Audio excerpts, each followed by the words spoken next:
Hey everybody, welcome back to another episode of Gavinsky's Tutorials. Today I'm looking at Beat Scholar by Modalics. And let me just mention before we get started that if you're watching in the first couple of days of release of this video, I've got 5 copies of the app for iOS to give away to subscribers to the channel. All the details are in the pinned YouTube comment at the top of the YouTube comment section. And the winners will be spread across YouTube, Twitter, and Insta as usual. So if you're not following me on Twitter and Insta, you'll find links in the comment there. Okay, so let's get stuck in. So first I'll just mention what I'm going to cover in today's video. So first I'll basically introduce the app and say a little bit about what it is and maybe what it isn't as well. We'll go through some presets. So for doing that, we'll use the standalone app, but this is an AUV3. It can be loaded as an instrument. It can also be loaded as a MIDI instrument, so audio instrument or MIDI instrument.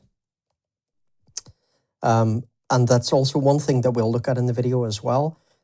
Some things about, like, for example, if you're using it as an audio instrument, how would you set it up that, for example, if you wanted, it could receive MIDI from another instance? How would you deactivate the sequencer that's built into this? Because basically what it is a sequencer with a sequencer and a sample player that focuses on drums, but could be used for other stuff.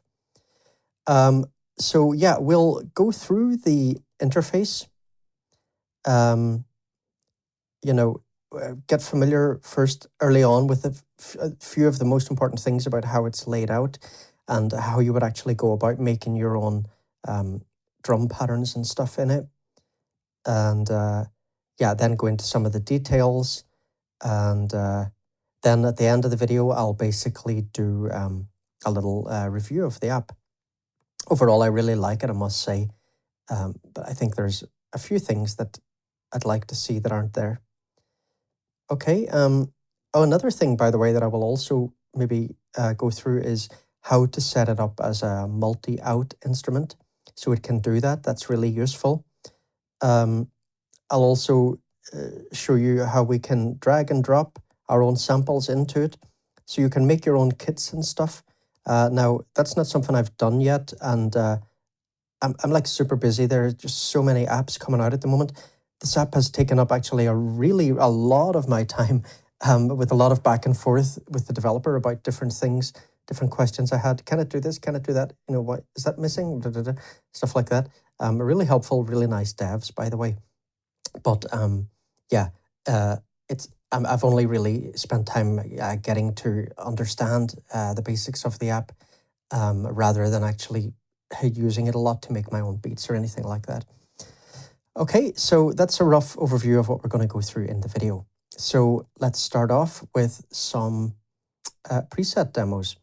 So here we got our main preset menu, and basically if you're using your finger, you're going to have to basically drag down to something. For example, artists, keep your finger on it and then slide over and then go to the preset you want. Just keep your finger down the whole time, and when you get to the preset you want, then release and it will select that. So that's how it works if you're using your finger. So why I'm using standalone here is because that way I'll be able to, the app will adjust the BPM for each preset. So you'll hear the BPM that the preset maker thought was most suitable for that preset. Now, the disadvantage of using the standalone is that when I do that, I'm not getting any sidechain for my mic. So as I demo these presets, I won't really talk much. So what I will do just before we get started is just mention a couple of basic things about the interface so that you can understand, what's going on as you're just watching me go through some of these presets. A lot of the time, I think, people learn more by watching things and figuring them out for themselves rather than being told. So yeah, basically, so we have here the sequencer page, and you can see we've got some stuff along the top here, swing, amount. If we long press on that, by the way, we can change the quality of the swing, set that to eighth notes, quarter notes, half notes, and so on. Now we've got a randomizer section here that we'll look at later in the video. When we press this, we can basically set up different patterns. So this would be a pattern. And when we click here, we can see the bar structure, and you can see that on the screen. Okay, so 4/4 bar here, 4/4 bar. With the pattern, only one pattern has been set up. But if you wanted, for example, you could copy this pattern and paste it in here and then make some variations to it. And you could jump between patterns. And here you would set basically the quantization for how long it would take to actually change the pattern after you press on a new pattern. And so then here we have the real heart of the interface. So these things are called pizzas, and a pizza can have just one sound, or we can divide it into slices, okay? And so we can see here, for example, it's basically going to do something like a kind of ratcheting effect, really, right? With 4 sounds of the same length here that take up the same amount of time as this one sound here. And you'll notice also some darkness variation here. This is the same drum sound. And when it sounds, you'll see it being triggered down here. So you'll see what it is. Is it a clap? Is it a crash, a ride, a crash, or whatever? Closed, open, hi-hat, and so on, different toms and things. So you'll see what those are. And if it's darker, that basically means it's higher velocity. Okay, here we can solo mute. We can take this lane. This is called a lane. We can take the lane away. We can add another lane, so it'll add it after that one here. We got an undo button here. We got a redo button here. This stuff down here we'll come to later. And then in here we've got the sound page. So this is where we load samples, or we can drag in our own samples.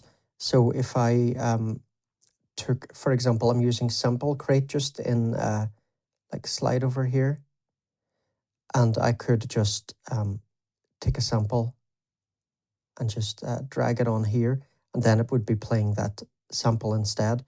And then I could go and adjust things like the pitch, the attack, and filter, and so on. Yeah, so we'll look at this in more detail later, but maybe sometimes as I'm playing, I'll jump over to this page from time to time, just so you see what's going on here as we play. Okay, so let's listen to some examples.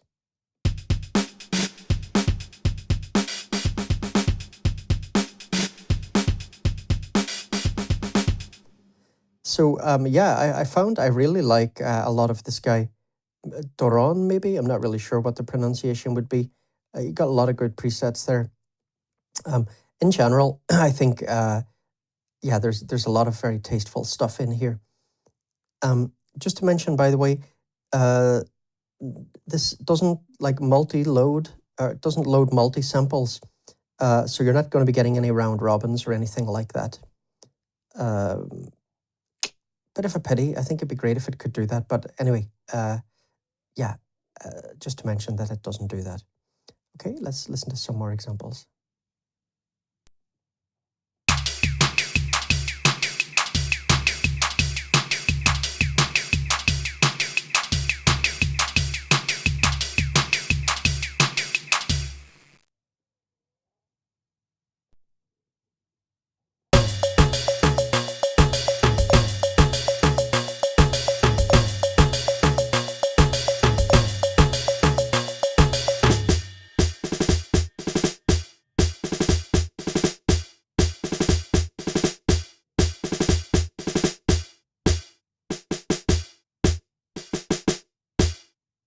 Sounds very Jefferson Airplane, White Rabbits, right?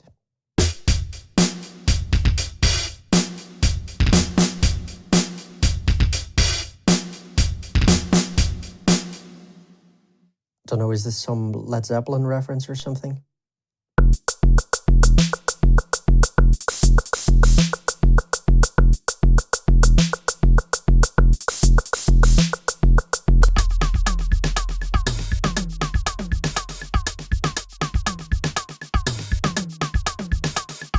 So again, you can see the drums being triggered down here as they're triggered in the sequencer.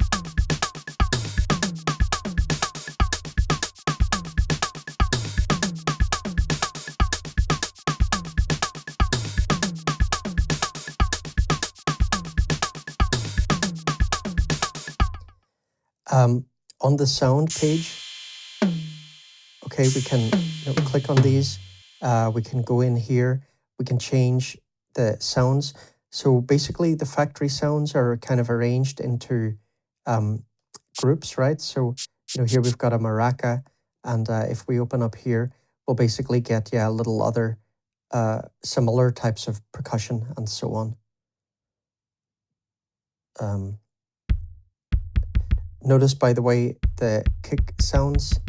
They basically have layers. Same with the snare. And here you can basically control the amounts of those layers. And here, this button is really, really useful. Like, for example, if you're, let's say you're playing and you want to tweak with something.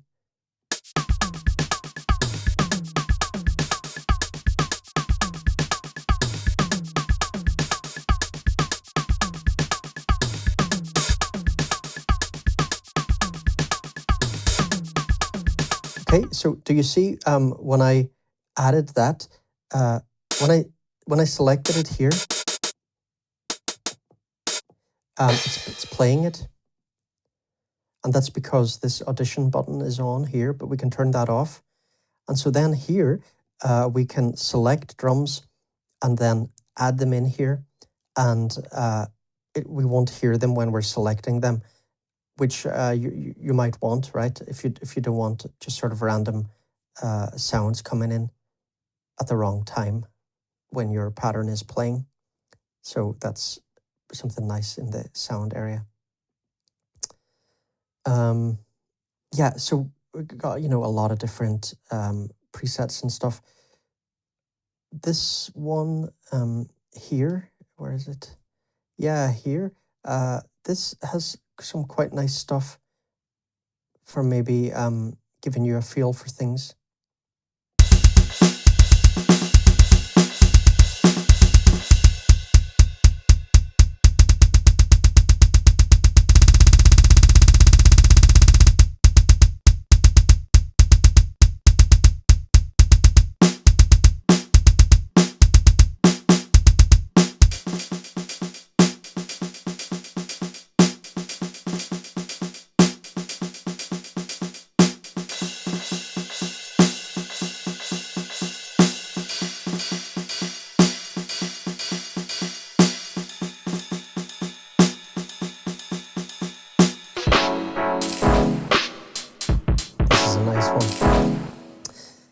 Anyway, enough going through presets, I think.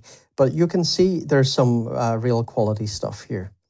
Okay, now let's go back to AUM, which, by the way, Logic, as nice as it is and as glad I am it came out and stuff, I'm definitely going to be sticking to AUM mostly. I love AUM. It's just such a much better workflow for me for making these kind of videos and just experimenting with apps. If you haven't watched it, you might want to check out my almost everything you need to know about AUM video. I think it's my most popular video on this channel, actually. This is such a great app. I really love it. So yeah, we'll mostly stick to AUM, I think, for the rest of this video. So let's just go in and set an init preset and look at some of the basic functionality of the app. So let me just change the BPM here. Let's just stick it up to 120.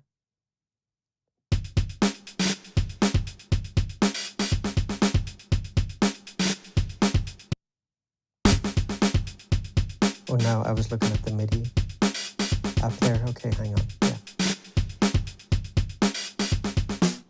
Okay, so init preset here. So basically here, we have a bar, okay, 4/4 bar, and we can change that, right? So we can slide up here, and we can get various permutations. Now noticing here, we're jumping straight from 2 to 4. There's no 3 or anything like that, right? 8, 16. So like it's not completely free in the rhythms that you can put down here. This goes up to 32. So this one we can pick any number, right? Here it's always just going to be doubling up to a max of 32 and a minimum of 2. So yeah, let's just go back to a 4/4. Okay, now so here we can add another bar, see? And here, for example, we could make this, 3/8, right, or whatever, okay? So we can get a lot of different complex things going on here. So you can see here, now see it's moving through those much faster. Now, so we got the audition on there, I think let's just leave that on. So if I press drum, and if I select this, and then I press here, that kick will be added in there. And then I can add another kick in there if I want. And here, okay, snare, rim shot. Okay, so we could add that rim shot in there. And then, for example, we could press on slice, and we could press 2 here, and press here, and it will make it 2. And then I go to drum again, and select this green drum, I want that.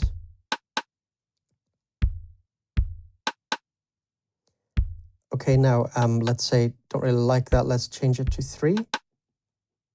Go back to drum here. Right? Okay, not bad. Let's see what it's like as 6. I could go to fill and just press it and it'll fill it all with that. And then I could go to drum again and I could take some of these out and leave some in. Okay, and then I could add in, like, I don't have to keep, just this for kick drums and whatever. You can add as many different drums into any lane as you want. So let's say I select here clap.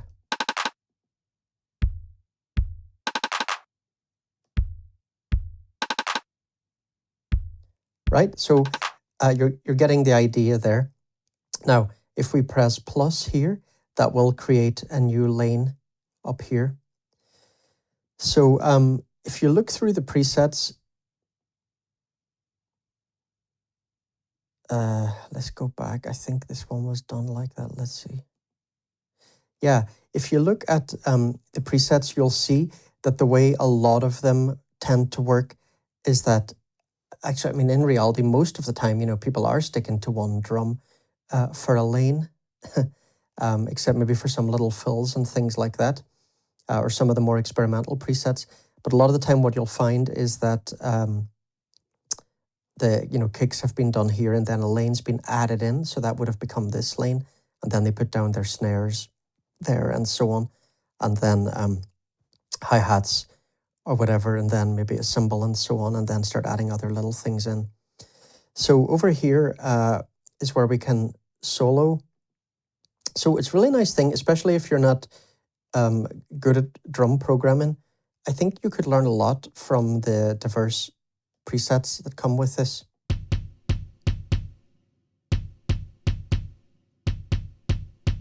So, you could solo things and then bring in other things on top, or just solo them instead.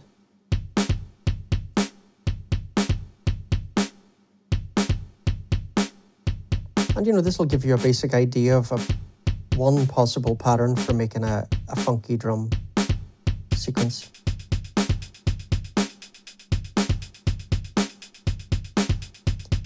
And then if you want, you could start going in and experimenting, right? And so we already looked at how you can do that.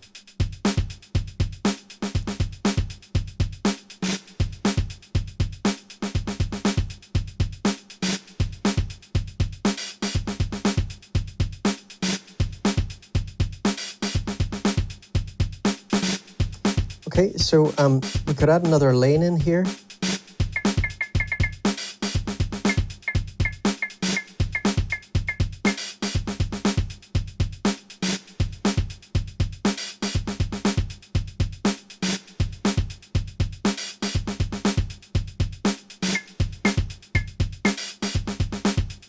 Okay, and we could go to the sounds page and we could change this out to different things.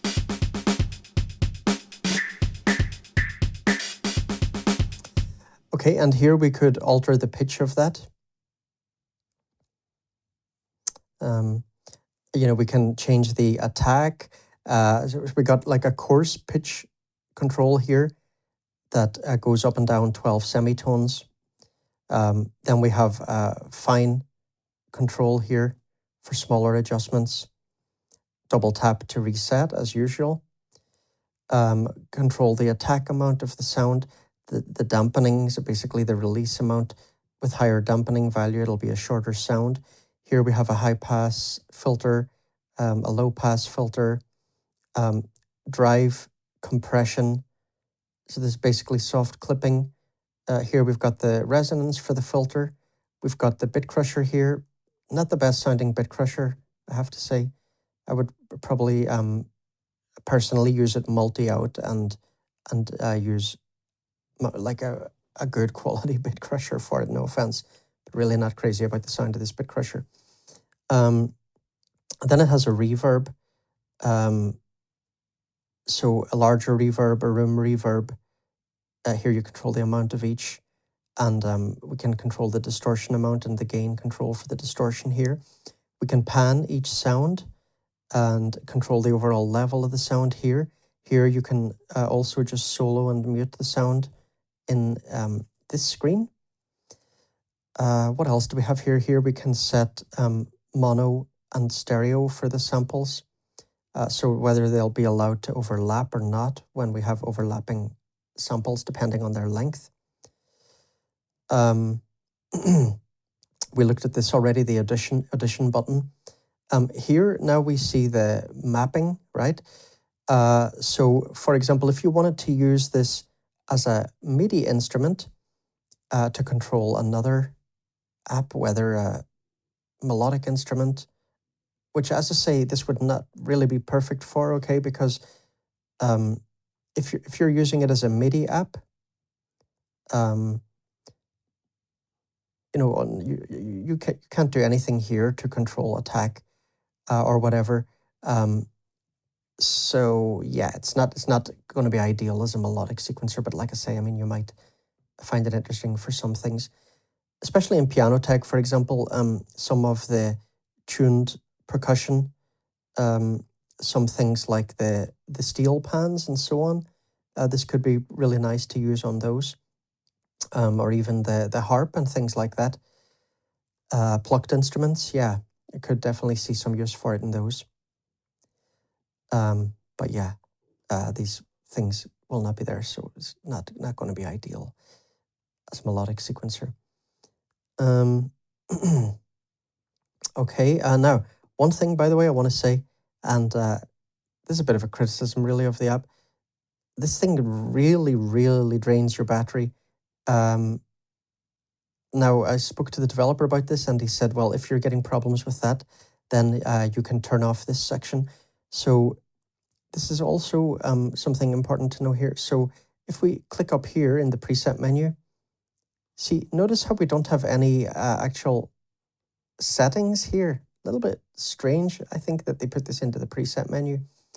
But anyway, once you know it's there, it's fine. You get used to it pretty quickly. So this is where we can enable or disable certain things. So, for example, we can disable the sequencer So we could do that if we just wanted to load samples in here, and then I could trigger these from another sequencer, whether a drum sequencer or just any kind of sequencer or whatever. And so if I wanted to trigger this drum, I would send in an A2. If I wanted to trigger this, I'd send in a G2 and so on, right? And the same is going to work if you're using this as a MIDI FX, right? Like here, okay, here we got a MIDI lane. If we're using this as a MIDI FX, then this is, going to send out on A2, this is going to send out on G2 and whatever. And then by dragging on these, we can adjust them. But yeah, they're quite sensitive to adjustment. Let me see. Yeah, you need to be pretty careful when you're trying to select a specific value. It's not too bad. I've definitely seen other apps that handle that worse, but it could be a little bit finer, I think, the control here.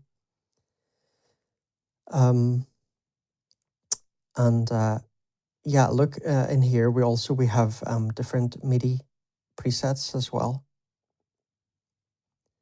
So you'll see some of these mentioned in the manual, if I remember right. Anyway, so that's there as well. But yeah, so this yeah, this in the main app. Let me just pop back there. If your battery is draining too hard, the developer mentioned you may want to just disable that section. Right, so got a bit distracted there. So just disable this auxiliary section. And then it should be not as hard on battery. Haven't really compared yet. But yeah, it's, I don't know, maybe you just want to use your own reverb with this, but then it's going to be a bit, well, a lot more complex because you're going to have to, set it up multi-out and set up your own sends and things like that, So, yeah, it's definitely a pity. It really, really does drain the battery more than any other app that I can think of, to be honest, that I've used. And so here you can disable this master section, which just again has the cutoff resonance, the crush and compression on the master. Okay, another thing that's worth mentioning here, and we'll go back to this instance for that. And here I'm going to open an audio channel. I'm going to drag it over here, and we're going to just look at how you would use Beat Scholar as a multi-out instrument. It's got a little quirk, that could, that you really wouldn't notice unless you read the manual, I think. So, okay, let's just take this away, okay, and imagine you're just in a fresh session of AUM. Let me just change this over to Mix Bus A. Okay, the only reason I'm using buses here is just so I can side change things for the microphone, by the way. So here, go to Audio Unit Extension, click on Beat Scholar. Okay, so let's just do that again, because it's really, really important to grasp this. So the first one, when you open multi-outs, it's usually like this. You don't actually go to, you don't go to this multi-bus audio unit instances. No, first you just open an audio unit instance. We open here Beat Scholar, and then here I click on this one, and this time I go to multi-bus audio unit instances, and I click on Beat Scholar, and you see now this 2 has opened up here. And then what I can do is just duplicate. And now you can see this is 3. This is by far the fastest way of doing it, just duplicating every time. Okay, and then what you do is just leave this first instance there, but take the volume down all the way. And let's just press play here. Let's see, why am I not getting any sound? Hang on. Oh yeah, okay, right. So see, this is exactly what can trip you up. So why I'm not getting any sound is because if we look in here on the sound page, this is set to stereo. This is the only multi-out app that I've ever seen this kind of situation where you had to change something in the app itself to get it to work multi-out. Can't think of any other one that's like that. Anyway, it's not a big deal as long as you know how to do it. So the trick is you've got to change this from stereo to multi. Okay, and so now basically what we're getting here, if we just have this, see, this is just the kick, and then here we're only going to get the snare.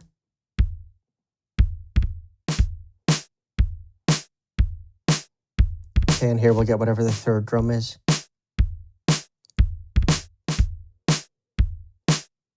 The rim shot, right? So that's why there's not actually anything coming out there, okay, because the rim shot is not being triggered, right?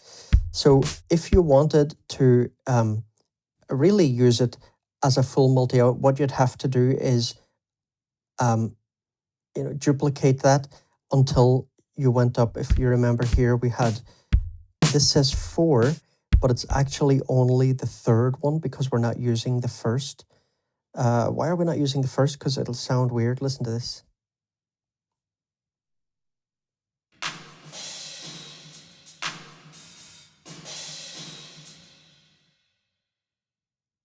Right?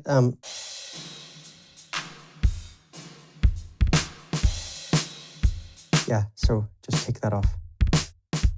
So why would you want to do multi-out? Well, yeah, to add your own effects and stuff. Add a delay onto one particular drum, add a flanger or a phaser or whatever onto something else. Okay, so that's how to do multi-out. And now I'm just going to press down at the bottom there, and I'm just going to remove these. I don't think we need to demo that. Another thing I would just want to mention, so here, yeah, we have this, wait a second.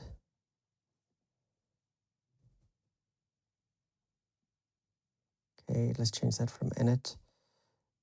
Go to the user presets here.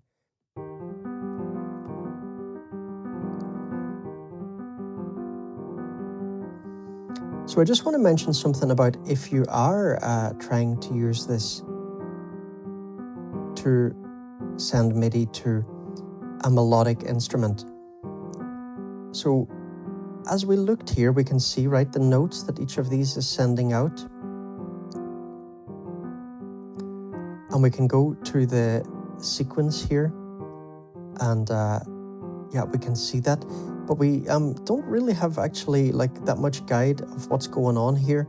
And if we used this mapping function, it'd be quite tedious really to adjust these one by one. So what I did here, and what I would suggest you do, is something like this if you want to use it to control a melodic instrument. Instead of messing around with the MIDI mapping in here, just send Beat Scholar into something like Rosetta Scaler, okay? And pick a scale. So here I picked a C minor melodic scale, and I've transposed it up 12 semitones. I think this is just going to be a much faster way to work. So this is part of the Rosetta suite by Bramboss. And I did 2 videos on these apps. There are about 10 of them, and they're really useful apps. So if I go here to the matrix, you can see the way that I've set things up there. If you want, you can pause and take a screenshot of that if you're not too familiar with how to route things in AUM. But yeah, another way we can route things is by just clicking here. So see, nothing's going into Beat Scholar, right? But here we can see that something is going into Scalar. I click here. Okay, choose Beat Scholar. So that means Beat Scholar is sending MIDI into Scalar. And then if I click here, we can see I click here, and Scalar is sending into Mosaic. So here in Mosaic, I have loaded the Rainbow patch. So Mosaic, well, is a MIDI scripting tool, but you don't have to know anything about coding or anything like that. I mean, it's got its own coding language. I don't know the first thing about how to code in Mosaic and have no intention whatsoever of ever learning. Not into that kind of thing at all. But the great thing is that loads of people are into it, and they very generously share their work on patch storage. So if you buy this Mosaic app, it's not an expensive app, and it's so useful. And really, I don't think many people have done tutorials on it or anything. I'd say a lot of people are not really aware of this app. It's really one of the best apps you could have if you're into MIDI. So you can download a whole bunch of stuff. I mean, I've only downloaded a handful. There's like hundreds of patches on there, on patch storage. So this Rainbow one, what it's doing basically, it can do a lot of stuff. But here I've just set it to control the velocity quickly. So I've set a minimum velocity of 31, a maximum velocity of 45, and the chance that the velocity will fall between these ranges to 100.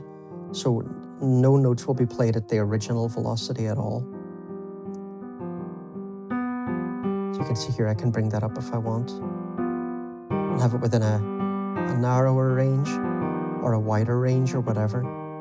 And it's constantly randomizing between those. So it's just making it a bit less robotic than it would be otherwise. So yeah, using some MIDI tools like those are just super useful to use along with something like this when you're trying to use it to trigger, melodic instrument instances. Okay, so back to the app. We already looked at a few things here. Now, I don't really think, there's anything else that we have to look at there. We also looked here down at this using drum to select drums and then clicking on something and adding it in here. Okay, so we looked at that kind of thing.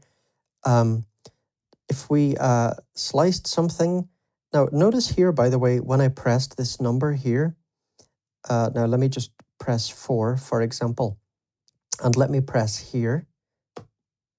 And so do you see here, this is basically going to change everything in that lane. So when you select certain things, you'll see this popping up. And when that pops up, it means if you click on that in one press, you can change everything for the lane at the same time. It's really useful to have that. And so then this fill thing can be useful. So press that and go in here, and it will fill all of those. And so the alternative to that is just pressing drum and then going in and doing, each one. But if you know that you want all of them, then using the fill control is better. And then we have velocity. And so,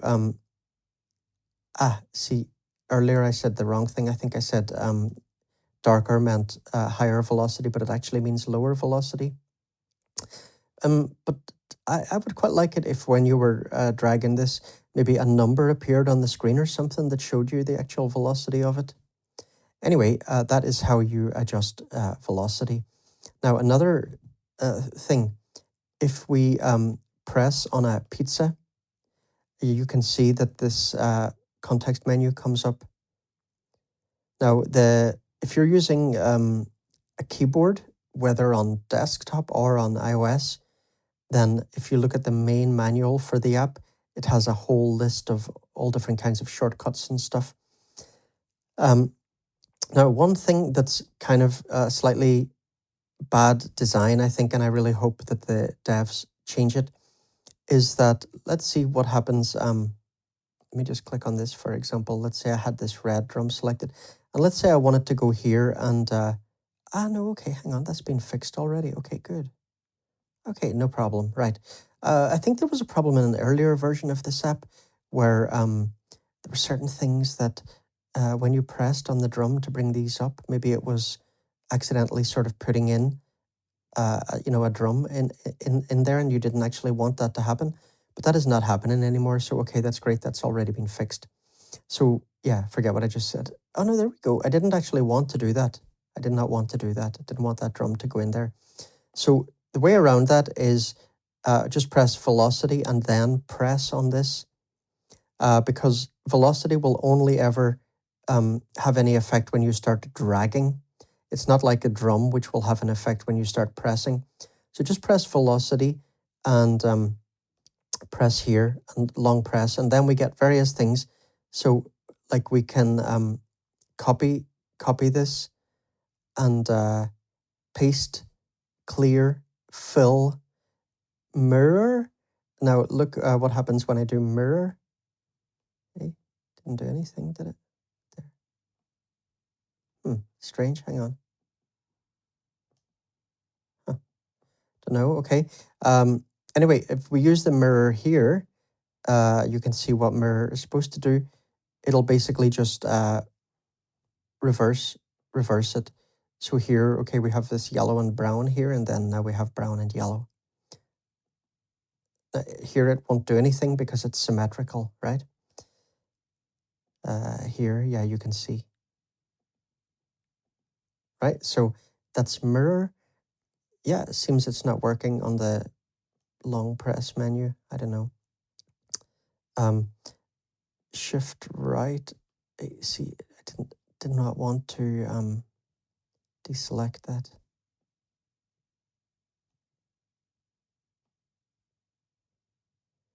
Not doing anything.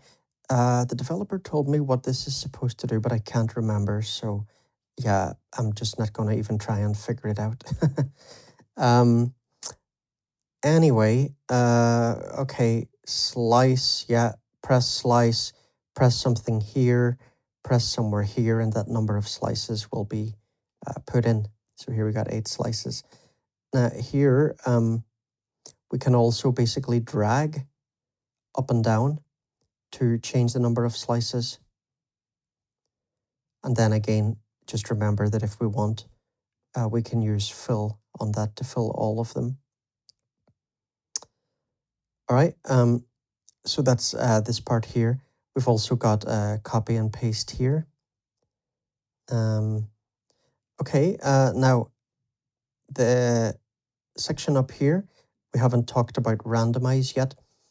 So what do we have here? Drum selection. So let's say I choose, like I'm just picking randomly here, a bunch of drums.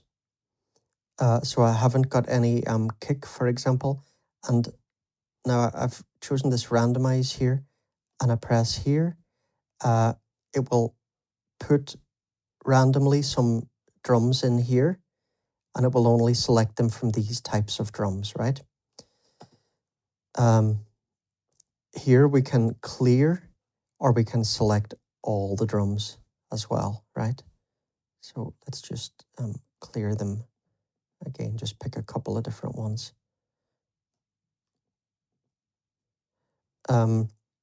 Okay, so here is where we set the possibilities for the beat slicing randomization.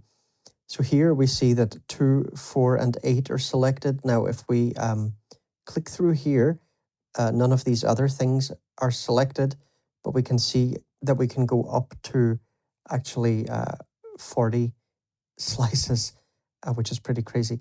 So let's just choose 36 here.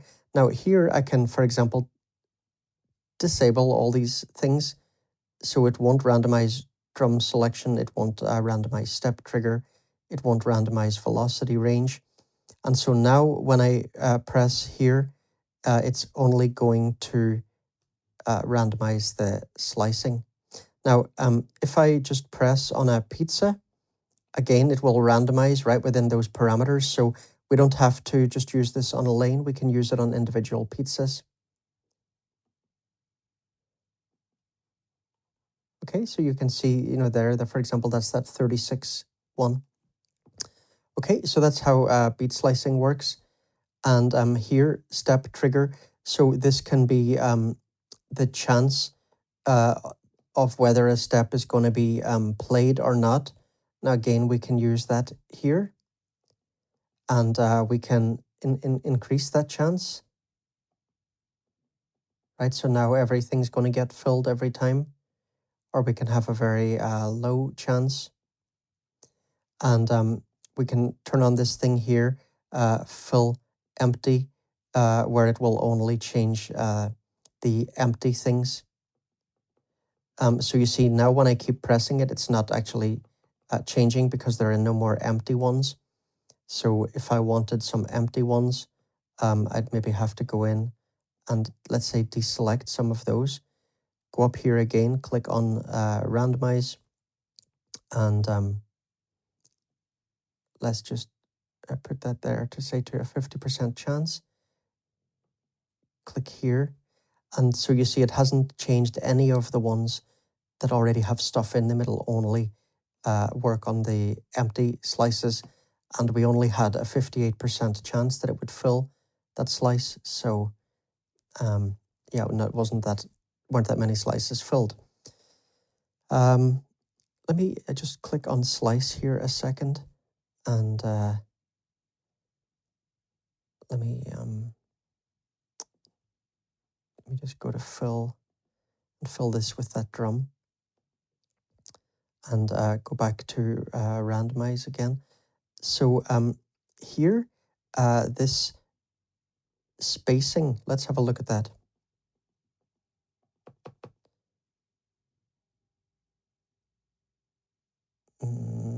Maybe that'll only work globally, not sure, hang on. Let's take away that fill empty, yeah. Okay, right, so here, take a look at that. Now take a look at this one.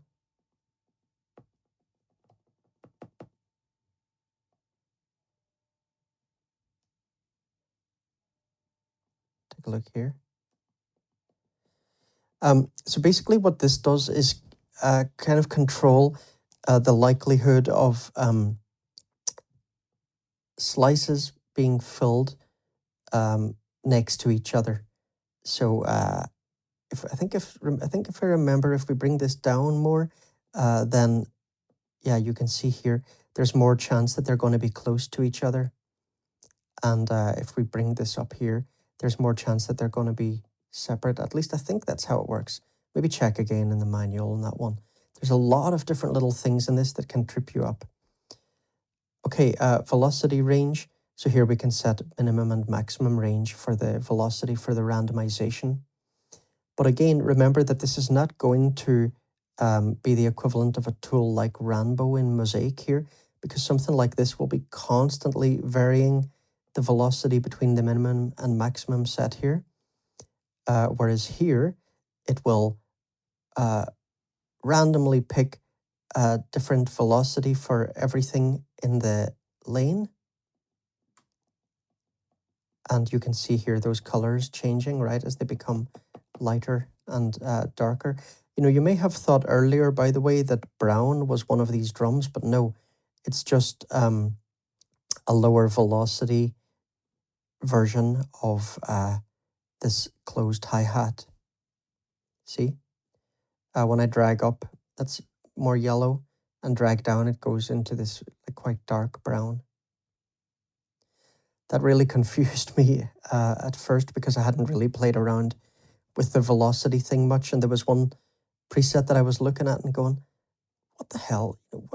What is this brown thing? And then I looked down here and I saw all it's doing every time it touches this is just triggering the closed hi-hat. What's going on here? Okay, so yeah, that's those, right? So that's the randomization button. And then here, this is where we switch between the patterns and the bars section. So yeah, we can just add more bars in, right, like this. And then we can make some changes to them, delete some things or whatever. If we click on that again, then we can go into patterns, and we can add a new pattern here, and we can, yes, see we've selected that pattern now, and you see that it took a while to change to it because it's set to only change at the start of the bar. And so then we can go in here and let's maybe just change that quantize, change it to like an 1/8 or something, so we get that change faster. So what I could do here, for example, is let's say I wanted to make a variation on this fill pattern here. I could copy it, and yeah, it's just been copied here, right? And then I could go in and take a few things out or whatever, or change some of the drums and so on. Okay, and so then I could, yeah, jump between different patterns while I'm playing. I have my main beat, I've got a fill and so on. I could, copy this beat and, oh, it's gone there. Yeah, okay. Let me see, can I drag these to move them around? No. Here, by the way, you can see MIDI keys. I think, anyway, this is how it works. I haven't tried it actually. I think these are MIDI keys that you can use to trigger these right from a keyboard. So it's nice it has that. It doesn't have anything like an actual real song mode type thing built in, where you could just set it to do all that within the app itself. Like, for example, set a beat and then a fill, for example. For example, you can't drag this fill into this space. So you can't make it like that. It's just going to play that like a song for you. You're going to have to either manually change it here or manually change it by piping in MIDI from a keyboard or MIDI from another sequencer, for example. Or, you could use, another instance of Beat Scholar in a MIDI channel to send in these notes, right? So yeah, that's how you could make a song in this if you wanted to. Like I say, here we had our undo and redo buttons. And I think I've probably covered now most of the stuff about the app. So here also, yeah, you can load. Oh, don't know why I got that glitching there. But yeah, so you can also just load your own presets within the app itself. So yeah, anything I've missed? This lock button, can't actually remember what on earth that does. So you can check that in the manual. But I think we've covered most of the stuff, yeah. So pretty cool app, definitely. So at the beginning, I said, yeah, I would review it at the end and just maybe go over some things I like and some things I don't like. So yeah, I would like it if it just had a bit more flexibility here with the timings, that I could really give things any value here on the right side rather than it just doubling every time. But really my main criticism, to be honest, would be if you look at it, you can see that this can do polyrhythms, but it doesn't do polymeter. Like, for example, I cannot set this lane to just play 15 beats and then go back to the first beat. You can see all of these are all following along at the same time. So yeah, it can do interesting polyrhythms, but it cannot do polymeter. And I find that a very, very weird omission for an app that wants to be an experimental drum sequencer. So yeah, that I think that would be my only real criticism, to be honest. And then tonight I was just talking with a friend about, like he was saying he found it a bit tricky to work with. Now, like I say, I haven't really sat down and tried to create many beats from scratch in this, but I don't know. It strikes me that like what I would do if I didn't really feel that if I didn't feel that this was jumping out at me as an easy way to program drums, I would just go through some of the presets and especially some some the genre presets or whatever. Pick a genre that you like, go in, see how the person's done it, um, solo different things, and think about the kind of patterns they've got. Again, just going back to that kind of funky one that we looked at earlier, that JB Shake or whatever. Just looking at how the kicks have been done, looking at how the snares have been done, and so on, and maybe just start by taking some of the presets and then varying those, and then eventually later just start going back, making an init preset, and just first expand your let's just say like make it 16 beats or whatever, and or well 16 steps I should say actually, and then put in a kick. Second, we didn't turn the volume back up on that.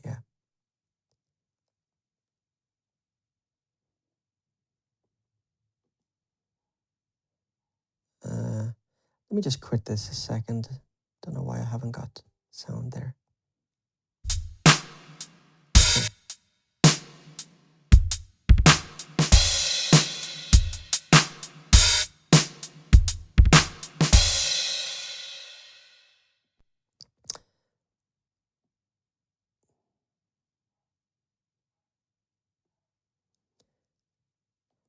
Okay, so yeah, just start experimenting with it. Go in and lay down, a kick.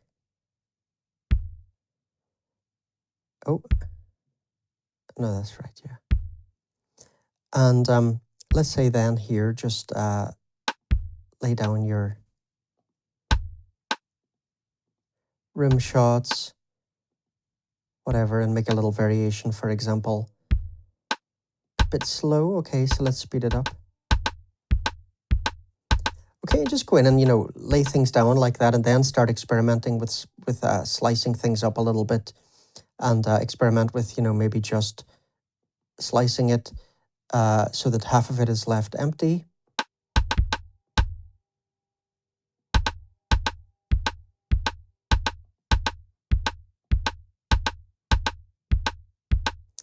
And then, maybe experiment with adding some things in. Pick a drum again. Okay, doesn't sound any good. Okay, that was not bad. Right, and just play around a little bit like that. Add in more lanes, etc., etc. Yeah. So, oh, one thing I didn't mention actually, and it's nice that it has this, especially if you get into like doing the really, oh yeah, 45, wow. Especially if you get into doing like the really huge slices, you can see here, I mean, there's no way, right, that you could really go in there and work with that, but actually you can. So, yeah, you're like, first of all, it's actually easier kind of using these. I find it a little bit awkward with the fingers, but yeah, hang on. Right, there we go.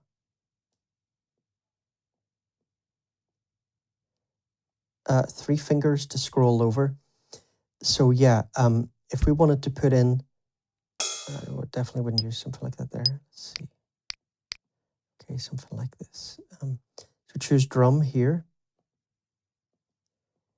And see, now that we've zoomed in, we can set those up. And let's just hear what that's like. Right? So, like I said earlier, you know, if you're a fan of ratcheting and that sort of thing, oh, this is really pretty cool. I can't think of anything that can give you like up to 45 ratchets. That's really nice.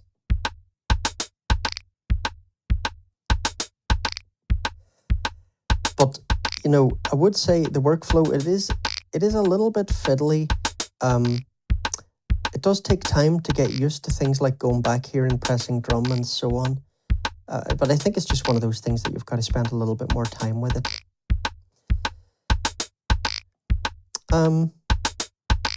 Yeah, so I think the video has been long enough there. I hope you found this useful. If you did, do remember, give it a thumbs up, subscribe, etc. Boring, right? But yeah, it does help the channel. So see you in the next video, everyone. And the next video might be coming very soon. There's a couple of cool apps coming out in the next day or two. And yeah, it's been really crazy recently. Wow, just so many apps coming out. Okay, thanks again to Eyal from Modalics for being so helpful in our email exchanges and so patient with all my questions and suggestions and so on. Really nice guy. Okay, everyone, see you next time. Take it easy.